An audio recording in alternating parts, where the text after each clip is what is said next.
Nama Vinda. Siapa? Vinda. Vinda. Ya.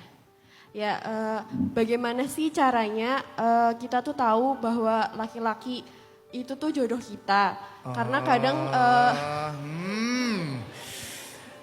kadang kan apa ya udah deket lama gitu, tapi masih kayak ada rasa kayak nggak percaya gitu loh. Ini jodoh kita apa bukan sih? Ini yang terbaik apa bukan sih? Itu kan kayak apa sih yang apa ya bikin meyakinkan kalau itu tuh beneran jodoh kita. Bahkan kalau misalkan saya dicurhatin sama yang udah nikah pun kayak kadang aku juga mikir ini aku bener nggak sih milih suami ini tuh bener nggak sih suamiku itu jodohku kayak gitu. Jadi kayak apa sih yang harus menjadi poin-poin untuk memilih suami? Kan ada rasa ketakutan, takutnya udah serius ternyata bukan dia jodoh kita, akhirnya patah hati kan gitu kan. Akhirnya kecewa, akhirnya kayak terluka, itu kan yang ditakuti dan itu bagian dari anxiety sebetulnya, kecemasan. Bahasa Arabnya anxiety itu adalah al-hazan. Makanya kalimat la tahzan, terjemahan yang lebih tepat bukan jangan sedih, jangan khawatir. Cuman karena udah terlanjur populer di Indonesia jangan sedih ya udahlah. Tapi sebetulnya kalimat yang terjemahan yang lebih tepatnya bukan jangan sedih, jangan khawatir.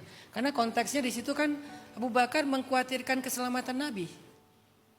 Kemudian Nabi bilang, "Ya Abu Bakar, ma dhannuka bisnain? Allahu salisuhuma, la tahzan, innallaha ma'ana." Ya Abu Bakar, kenapa kamu khawatir? Kamu pikir kita cuma berdua? Allah yang ketiga. Jangan khawatir Abu Bakar, Allah bersama kita. Sampai di Indonesia, jangan sedih. Padahal hazan itu artinya jangan khawatir, anxiety. Kalau sedih bahasa Arabnya ham, jamaknya humum. Dan sedih dan khawatir ini digabung dalam sebuah hadis doanya Rasulullah. Allahumma inni a'udzubika minal hammi wal hazan. Dari trauma dan anxiety. Karena ham itu salah satu bentuknya trauma tentang masa lalu. Sedangkan kecemasan tentang masa depan adalah hazan.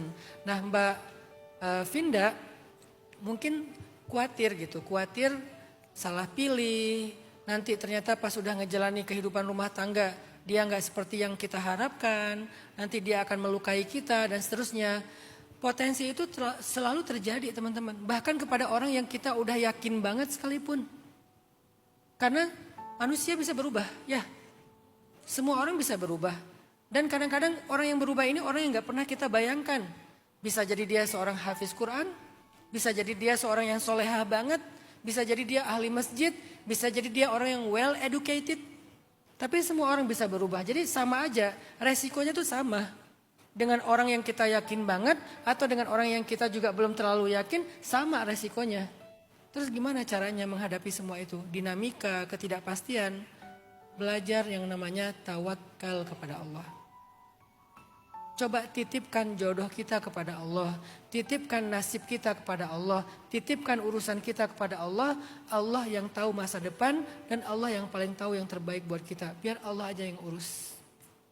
Hidup yang paling gampang itu kayak gitu, biar Allah aja yang urus. Saya hanya ikhtiar, saya cuma berusaha. Menurut saya ini adalah orang yang tepat, orang yang baik. Sisanya yang saya nggak tahu, saya titipin ke Allah. Nahnu nahkum bizzawahir.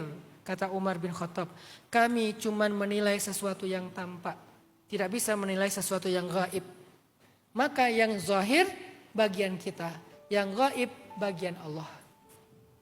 Yang zahirnya apa? Dia orangnya kayaknya baik, dia kayaknya orangnya bertanggung jawab, dia kayaknya orangnya solehah, dia kayaknya orangnya santun, dia kayaknya yang zahir-zahir aja nih. Setelah kita ta'aruf, kita mencari tahu tentang dia secara lebih dalam, oke, yang zahirnya udah selesai. Tapi kan semua orang bisa berubah.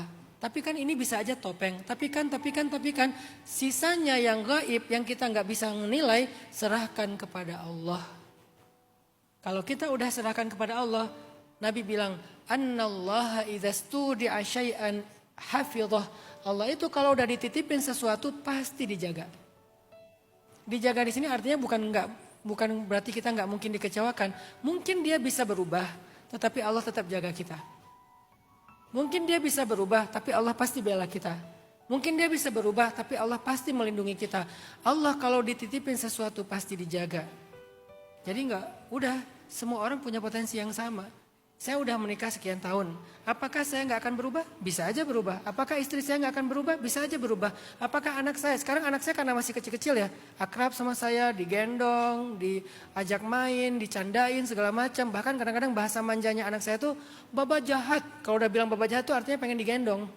Kalau saya gendong langsung dia cium saya, baba baik. Apakah suatu saat dia akan semanja itu sama saya? Kalau nanti dia udah gede, udah dewasa, punya keluarga sendiri, semua orang bisa berubah. Nah terus gimana? Apakah gara-gara ketakutan itu saya nggak mau total ke anak saya? Saya takut kecewa, dikecewakan sama anak, dikecewakan sama pasangan, dikecewakan sama sahabat. Hey, semua orang bisa berubah. Maka biarkan hal-hal yang belum terjadi itu menjadi bagian Allah. Yang menjadi bagian kita hanya yang hari ini dan yang kita bisa nilai. Dengan kayak gitu insya Allah kita nggak terlalu banyak ngasih porsi buat anxiety. Tetap ada tapi masih wajar.